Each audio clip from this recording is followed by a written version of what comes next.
A humanidade conhece o relato sobre a morte de Jesus na cruz. Porém, eu te pergunto, você sabe quais os motivos levaram Jesus a morrer em uma cruz? Por que somos convidados a aceitar tal sacrifício? Vamos deixar que a Bíblia, a palavra de Deus, nos responda. João, capítulo 19, verso de número 30, diz assim: Quando Jesus tomou o vinagre, disse: Está consumado.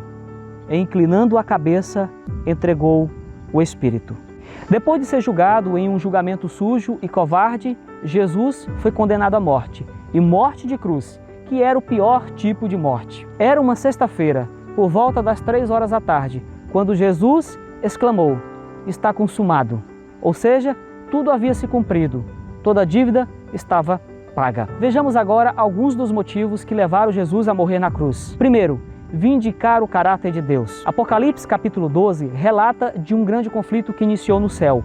Conflito esse que terminou em uma batalha. De um lado, Jesus e seus anjos. Do outro, Satanás e seus anjos. Com a rebelião de Satanás, originou-se aí o mal. Com isso, alguns questionamentos foram levantados sobre o caráter de Deus por parte de Satanás, diante do céu e dos anjos não caídos. E uma vez que esses não tinham o pleno conhecimento da verdadeira face do mal. Por essa razão, Deus não destruiu Satanás e seus anjos, pois isso só traria mais dúvidas. Como então mostrar para o universo e os anjos não caídos que Satanás com suas ideias estava errado? A cruz é a resposta. Jesus, que é Deus, toma uma decisão. Ele se esvazia, tornando-se em semelhança humana e se humilha até a morte e morte de cruz. Você pode ver isso em Filipenses capítulo 2, verso de número 6 a 8. Dessa forma, o caráter de Deus, bem como do seu Filho Jesus, seria justificado diante do céu e dos anjos não caídos. Segundo,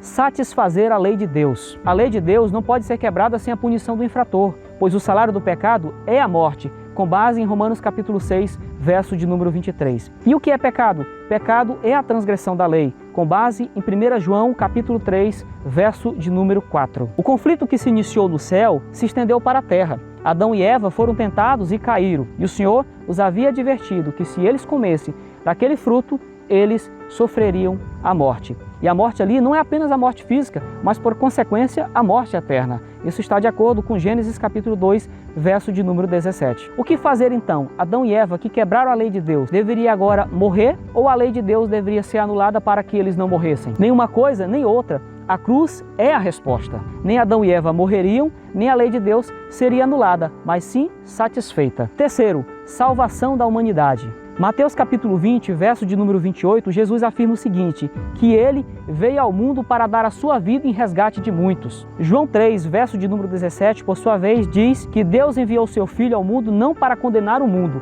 mas para que o mundo fosse salvo por meio dele. Mas talvez você esteja se perguntando, ser salvo do quê? A primeira consequência do pecado foi o afastamento do homem de Deus. Você pode ler isso em Gênesis capítulo 3, verso de número 8. Isaías capítulo 59, verso de número 2, por sua vez, nos ensina que os nossos pecados nos separam de Deus. Assim, nós não temos a tendência natural de buscar a Deus. Efésios capítulo 2, verso de número 16, por sua vez, nos ensina que na cruz Jesus nos reconcilia com o Pai, destruindo toda inimizade que havia entre nós e Deus. Assim, Jesus veio para nos salvar do pecado, bem como de sua consequência, que é a morte eterna. Você pode ver isso em Mateus capítulo 1, verso de número 21 e João capítulo 3, verso de número 16. Agora, é importante lembrar a você que se não aceitarmos o sacrifício que foi feito na cruz do Calvário, chegará um dia que nós teremos que pagar com nossa própria vida. E isso implica em choro e ranger de dentes. Você entende agora por que Jesus morreu na cruz?